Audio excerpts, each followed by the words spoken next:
So, good evening. Welcome to my Capstone project. My name is Pfeiffer. I'm a junior here at Guilford High School. And with this Capstone project, I was able to expand on the civics course that was offered here at Guilford High School.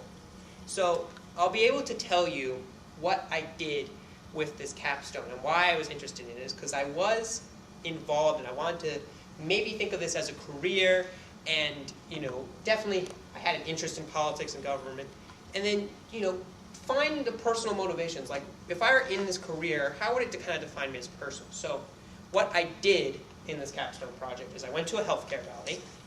I followed our state representative, Scanlon, who was also an alum at Guilford High School. I even observed our senator, Chris Murphy, who held 2 town halls in Connecticut. I even went to a forum at the Day Youth, the Drug Alliance Youth Organization, or something along that lines. And I even went to the Capitol building where I had a tour. I got to watch as they voted on legislation during their session, and I even had a one-on-one interview with Sean, and including independent research and reading. So to start is just a simple job description of it. It is elected official, and you have around 2 years you serve in your term. And you do have an average salary of around $28,000 to $33,000. And what's interesting is in odd number years, you work for 6 months. And now you work for 6 months because there is the budget plan. And you have to have the governor, he works on the budget, like here's what Connecticut is going to be paying here. So they work on that for that extra 2 months during the odd years. And then in the even years in 2018, they don't have to worry about the budget, so they work less. So there's the workplace itself. There's the Hartford Capitol building, which is really great. It's really beautiful there, a lot of art. There's also the legislative building where you have your own independent office, or you have your committee office. There's a lot of nice high-tech stuff there too. And of course, there's about 187 co-workers here. There's 36 state senators and there's 151 representatives. And then there's also the community and district you represent. So for Sean Scanlon in this case, he represents here Guilford and Brantford. So one of the most important aspects when I took a Capitol tour and I met a former congressional rep by the name of Pam, and I met Sean, is they told about specializations. And specializations is something that really drives your passion. It could be environmental care, it could be animals, it could be healthcare, it could be just the economy. And in having this specialization, it's a lot like a baseball team, because baseball you have your different parts of the team. You have your shortstop, you have your left outfielder, you have your right outfielder, you have your pitcher, you have everyone on different bases.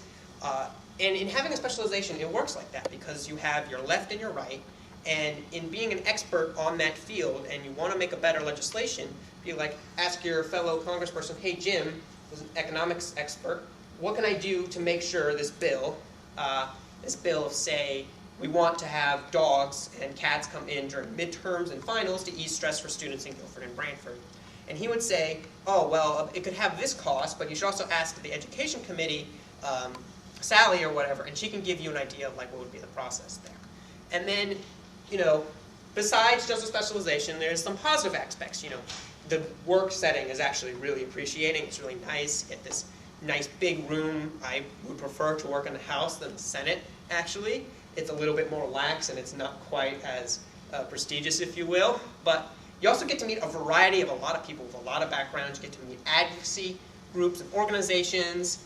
Some of them that I met was the therapeutic dog and reading, and there was also ones in terms of students and testing, and all sorts of other legislators that come in, but they're not allowed in the House room at all. That's a #1 rule at the Capitol building. And then you also get your sense of satisfaction of being able to ease the burden for your constituents and the state in general. And then I mentioned there is dogs at the Capitol when they come to cheerlead dog legislation and such. So, of course, like every job, there is a challenge, right? So one of the hardest parts is there's no quick solution to any of the issues or problems that happens. And you always will have to work with people who share views with you. And of course, in some ways, that can make the job a lot slower. And you'll have those sort of why can't they just see my point of view? And another in my personal opinion, the toughest part is you have to hear the troubles that people have gone through. An example of this was Sean, where he wasn't quite aware of his specialization, when he first came out into this career. He wasn't sure like what I wanted to do, but he heard the troubles that people sort of faced, and he's like, with the opioid crisis that has been hitting Eastern Connecticut very much and very hard, and he's like, I have to do something about this. And hearing those stories and not having a quick fix, and even if you have a bill and that bill is not able to work as well as you have intended or backfire, is also a very hard aspect of this job. And of course, there's long hours. You could be voting on thousands of bills. There's hundreds of them go in and only a few handful get made into law. There's long hours. You know, you'll go working on those bills. You can stay up there until 3 a.m. So you're having just these marathons of like voting on bills and writing bills and working there, meeting with your constituents. It's very much. And as I mentioned, bills and legislation, that is one of the key principles when it comes to making this law, and while being involved in this job. And in bills and legislations, it can be broken down into two stages. There is how it's crafted and refined, and how the bill is made into a law. So I'll go quickly in how it's refined. And first you get the idea first. So I could either come up with the idea of having dogs come into Guilford and Branford high schools to relieve stress, or maybe a student could recommend it to me. Then, of course, I'd send it to the committee. The committee would look it over. They could either scrap it. They could merge it into another bill to make a stronger, better committee bill. They could even refer it to another committee. In this case, they'd probably refer it to the Education Committee or maybe the Board of Ed, and they would get their sense on it. And they also have the option of scrapping the bill. And then there will come a time where the bill is going to have public hearings. Some recent examples was the budget. That happened a couple of weeks ago. And then even further back in February, there was the town hall on cannabis and the recreational uses and whether we wanted that to be legal in Connecticut and such. Then there's also how the bill is signed into law. And what I will show you is when I was up at the Capitol building is I actually got to see when the bill is all crafted and the committee clerk assigns a number, they then go into the debate phase, which is like the first part of how the bill becomes a law. So I'll show you quickly the debate that first happened when I was up there. Many in this chamber are aware, in 2016, female full-time workers made only 80 cents for every dollar earned by men and a gender wage gap of 20 cents. And black women earn just 70 cents for every dollar earned by men, and that figure drops to 62 cents for Latinas. A report published by the National Partnership for Women and Families has linked pay inequality and the economy. So of course the rep is going to do whatever sort of means they will to support the bill. They'll have their reasoning behind it. And then there will also be the rebuttal that'll come next. And this is a rebuttal from a Republican, which I found very interesting while I was observing this debate go on. Just get it to play again.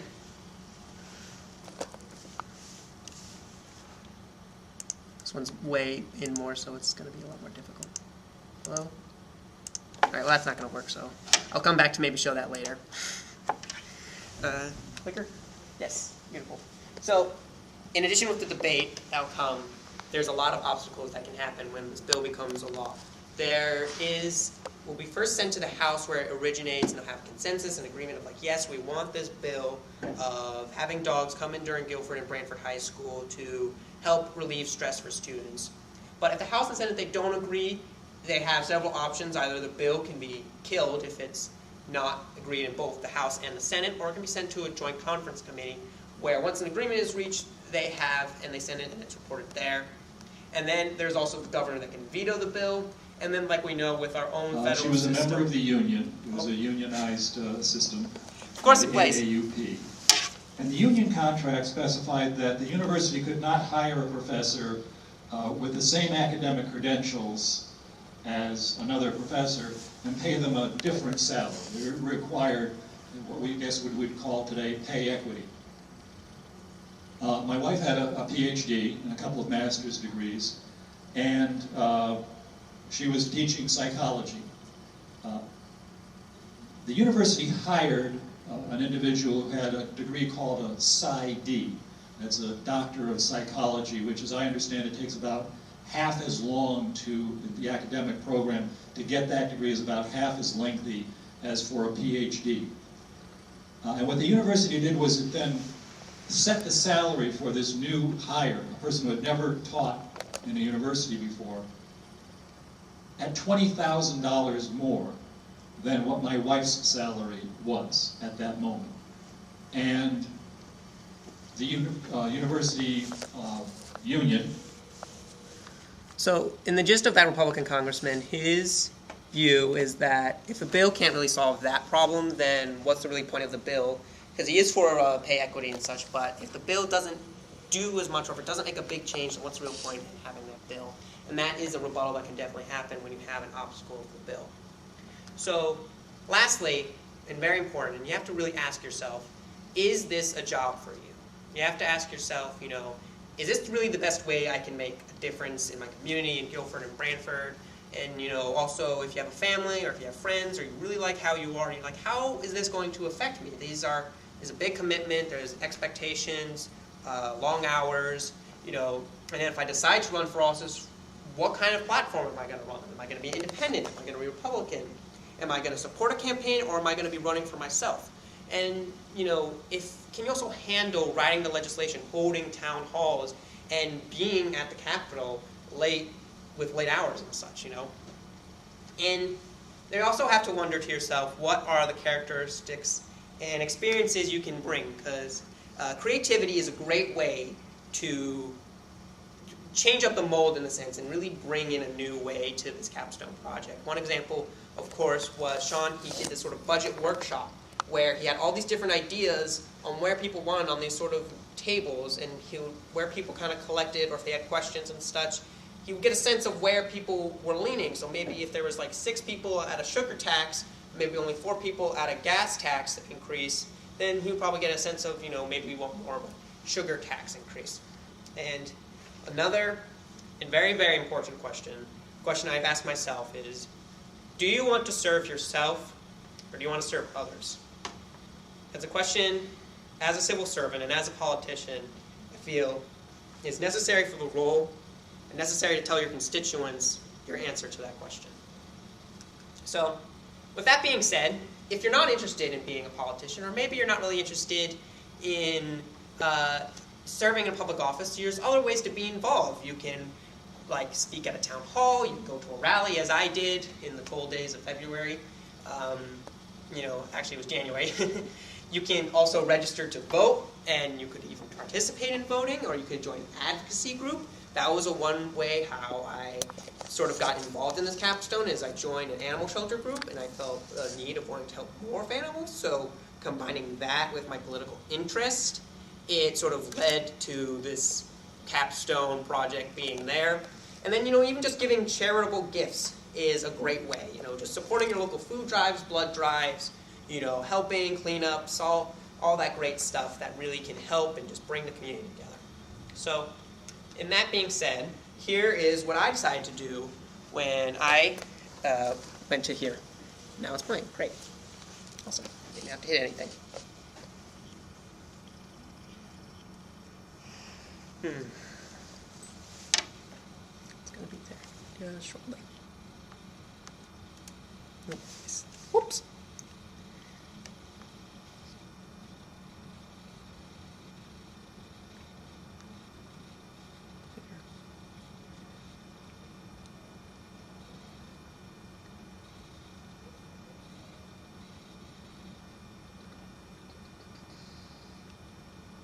So hard to stream on this. Well, I am probably the only young adolescent speaking at this time, as there were probably other people who were over the age of 18. My name is Christian Pfeiffer, and just like my classmate over there, Gabby Palumbo, I am a Guilford High School student. I moved here in 2010, lived here for almost going to be 7 years now, and all I can say firstly is that I'm very happy I made the move. I want to speak on what was spoken here today, and that this is definitely a touchy subject, and I encourage both the legislative, the doctors, and the scientific community to continue these discussions, as in this is very touchy, because much in a way, this marijuana legalization is a lot like fire, if you will, as a sort of anecdote or symbolism, in that it's very warm for people, and that it can help, it can restore, but it can also be dangerous and take and cause damage. And that can be definitely seen from what the Wonderful Day Project people have been doing, and that they've seen young people hurt by this substance. So in much of a way, it is something that's going to take a lot of discussion and a lot of revision. I am very happy to see all of the different people here, also the legislators, Sean Scanlon in the back, who I am working with on a capstone project for school, the doctor who graciously came here and shared his studies for 20 years, and both the Republican and the former senator and current Senator Ted Kennedy Jr. for sharing their own respective point of views. It's very nice to hear the different sides of each argument and how they can affect things differently. To wrap things up, I am happy about the turnout here, and whether it's on the ballot or not, the marijuana legalization, we will find and take a cautious step in seeing, is this something that's worthwhile? Is this the route to take? And maybe if it's on the ballot this year, maybe it's on the next ballot, and then as possibly more states pass it and more scientific research comes out, it could be more of a dangerous substance or it could not be more of a dangerous substance. Thank you all. There it goes. I know you just joined, but welcome. This is my capstone project. My name is Christian Pfeiffer. I'm a junior here, and I spent some time with our local representative and Guilford alum, Sean Scanlon. I'm happy you came, but unfortunately it's a little bit late in the project. But what recently you just sort of saw is I went to a day forum there, and I decided to just say what was on my mind. I actually didn't prepare any of that. That just all kind of happened in my head. I didn't write anything at all. I also took a tour at a Capitol building too, and I was getting at was very much how its project kind of changed me, and I'll get to that in the next slide here. So, when I first came into this project, I didn't know that everything was left or right, as you might think in terms of politically perspectives. One of the things I actually found very surprising when I watched a debate on a Equal Pay Act was conservatives, who are usually very conservative about lending more money to programs and such, is they actually wanted to make sure this bill was doing more for women's care, that this bill was actually like, what's the point of passing this bill if it's not going to immediately end the pay gap and stuff? And I actually kind of found that a bit shocking and such in a way. It was something I really didn't see before. And then also, as I did this project, I really started to view where other people are coming from, like in the day forum, and that's sort of where I kind of came with that conclusion of it's a very touchy subject, it's a lot like fire, I don't really know where to stand with it. I kind of have moved from that point too in where I view, where I'm not quite as much for recreational use as I was when I first came into the forum, and I'm more for medical surge, making it used for maybe industrial uses like hemp and such, making it not as criminally convicted and such. And then also, in addition to that, there was a more critical assessment in the sources that I would view, because I would want to make sure what was happening in Connecticut, and I want to make sure what was going on was really the true story. And that led to the sort of conclusion at this all. So I am still interested in my career in politics and public service. We'll see how that goes when I attend college, or if I attend college. I began to shift in wanting to understand Connecticut and specific issues. I sort of started out like, okay, what's going on here in Guilford, like, what can I do to make Guilford better? But then as I did more of the project, I was like, okay, well now, like, Connecticut as a whole, because Connecticut has this big budget deficit, and we can't really fix it because there's not a lot of job growth, and we can't have people coming in, we're not bringing a lot of young populace to come in and work and help pay for medical expenses and such.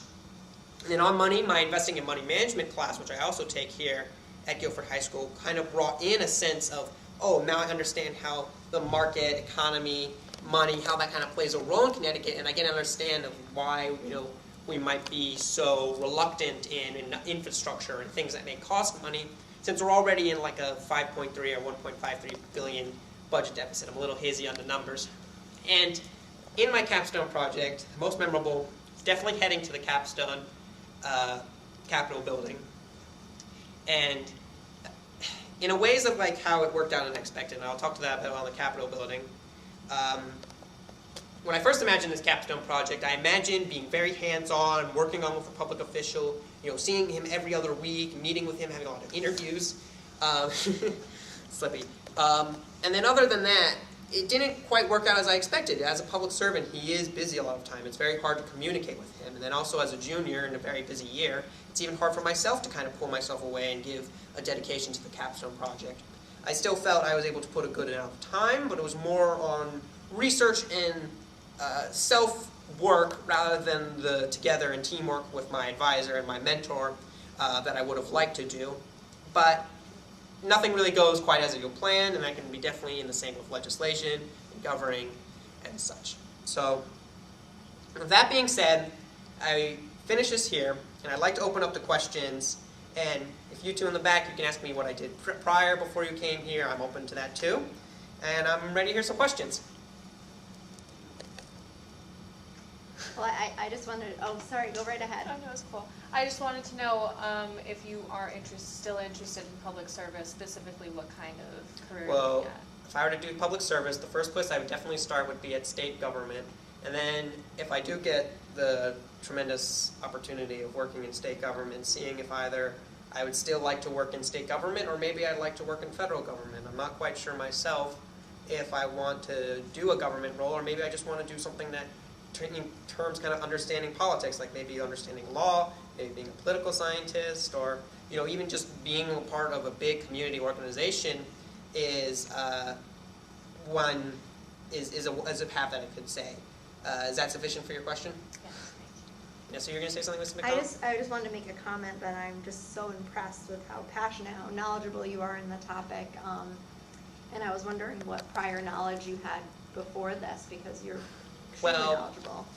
Very much, I think, like a lot of American families across, is politics, because it does affect our daily lives. I did have that a lot of talks with my parents and such, and I was kind of raised to be a problem solver, and I would talk about, like, why is it like this? Why is the problem like this? And I would sort of, like, dig into it. As I mentioned earlier, getting into the volunteer area and starting to feel passionate about something that's bigger than myself, of trying to help animals that are less fortunate and stuff, that sort of kick-started just a public service. I won't lie in that being in a contested time in history at the moment also sort of kick-started me wanting to do this, but it's definitely been something I wanted to do for a while, because as an individual there's about two careers I see for myself, either a social studies career, which kind of has this politics, science, government sort of thing, and then also an artistic career. And I've been spending time fleshing out my artistic career, but I want to balance that and get more of a political career. So then when I have my final career decision, I understand where I want to go in my life. Mm-hmm. So Christian, Yeah. question. Mm-hmm. Of all the things you read and all the things you saw, what do you think made the greatest impression upon you? The impression that definitely made the greatest impact was at the Capitol building, because I first started there and I was completely nervous because there was the security guards that were like all in this bulky uniform and stuff. There was the metal detectors, and I was worried for myself about going in the metal detector because I have like an electronic pump on me. I'm like part cyborg. So if I go through the metal detector, it might just go, and then that'd just be embarrassing. So there's that to worry about. And then everyone there also had they knew where they were going, is like being kind of in like a mini city in a sense. But I was very lucky to meet a committee clerk who actually works with our district representative, and she was just very kind, and she helped. She didn't really treat this as kind of just like a low thing. She really problem solved me. She answered my questions. I even got to meet someone who wasn't even I was supposed to meet, and she also guided me around and helped me, see things. And it was definitely a lasting impression. And the Capitol building was, I would say, definitely the biggest magnitude in this Capstone project of a thing that I did, because I had to plan it out through the weeks, and then it just left a lasting impression on me.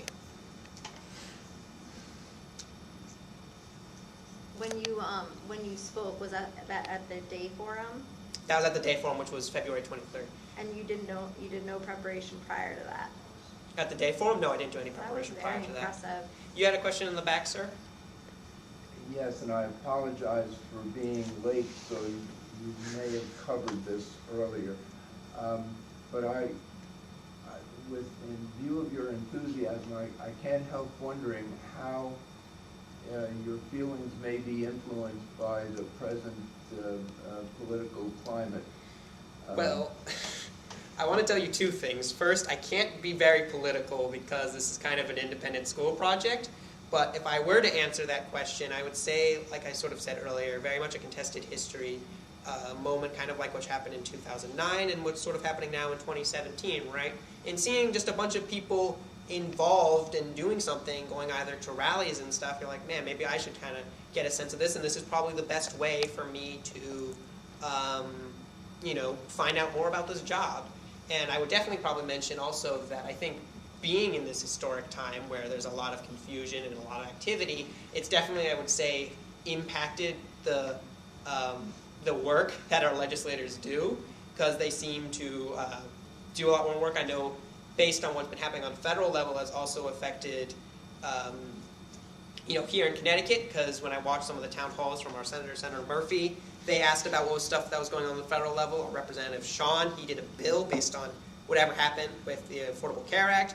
We basically get that here in Connecticut no matter what would happen, and you got that passed through, and I think that's pretty much sure into law, or it's at least going through the process, but I know it's close. So that's about what I have to say. Is that all right? Yes, I don't have any issue with what you've said. I was wondering more about how you may have found it to be a little discouraging even to, for folks in the general population to wonder where the truth is in things. Never mind what positions you may take based on the facts, but we even wonder now what the facts indeed may be, because we've seen different interpretations of what may in the past have been more clearly the facts. I don't think I can answer that question to you, but I can give a good shot at it. I know through this Capstone project, it's changed me in that I've been more reluctant in the sources that I read. So if it's something that says, you know, oh, approval rating is down 7 points, I might be a little skeptical if it's like a newspaper that doesn't have a lot of credibility, like the New York Times or the Washington Post or Wall Street Journal, if it's something I'm not really familiar with. And even then, unless it's been confirmed by experts on the news, that's another thing that has changed within this Capstone, is I have been watching the news a little bit more and reading stuff on my own. That would sort of, that would definitely affect, you know, where in the truth. And of course, you know, finding the exact answer is never really going to be easy, and the only real exact answer we'll have is probably when it's in a history textbook and we know what would happen. I'm pretty sure people also felt very confused in what is the right answer during in the 1960s with Nixon and smoking gun and such. You know, it was like, do I believe the president? Can I trust the president? So I can only say that there, but a question that I would probably ask a president if I could is, does it seem like he's serving himself or his beneficiaries, or does it seem like he's serving us? That would be a question that I would ask the president. Yeah. Yeah. Good answer. Good answer. Will make a good politician. I tried to dress the part. Could you tell us about your poster boards that you brought?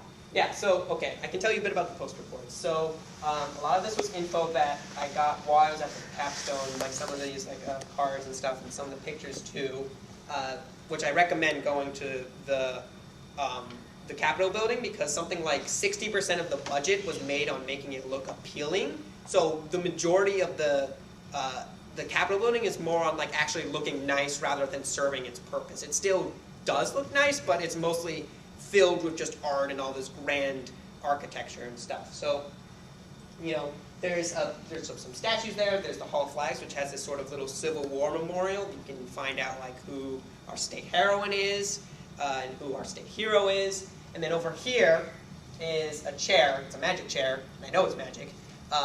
It's the chair made from the charter oak tree, where in our early colonial times we hid our charter, which would probably later become the Connecticut Constitution, and we still have it. And we hid it in the charter oak tree, and that's why it's called the charter oak tree. And somewhere down the line, it got hit by lightning. So they then took a big chunk of that wood from the charter oak, because it couldn't really survive, and they made it into that chair. Now, you know, it's a pretty historical, significant chair, and that's probably where it gets its magic powers from. I'm not quite sure. But I know it's magic because someone sat in the chair and they wished for Chicago Cubs to win the World Series. And then they won the World Series. And they told the tour guide that their wish came true. So I sat in that chair and I made a wish, and of course I can't say it because then it won't come true. But when it does come true, I have to call the tour guide and say, guess what, my wish come true. So yeah, that was definitely an interesting part of it. Other interesting parts of the Capitol building too was this one of our original statues, because we had this like golden angelic statue made of some sort of metal, not quite sure. It nearly fell off the top of the rotunda in the Capitol building, and they were worried about that. So they cut it apart, and they then put it in a basement. Then World War II ran around, and they needed metal, so they scrapped the original statue, and all they have is the mold. But eventually, they made a new statue, and they're eventually going to put that up on the rotunda. I can't quite explain this as best as the tour guide, who's a volunteer there. He's really great, so you should definitely come in your free time to the tour in the Capitol if you're in the area. I'd highly recommend it. Ms. McDonald, how are you doing with time? Good. I think you're at your time. All right. Then I'd like to close this up with some acknowledgments. I want to thank Mrs. McDonald, my advisor, Mr. Russo, my teachers who helped and supported this, some of the legislative staff there, Diane Kubek, who worked as committee clerk, Matt Huey. He stayed in touch with me via email.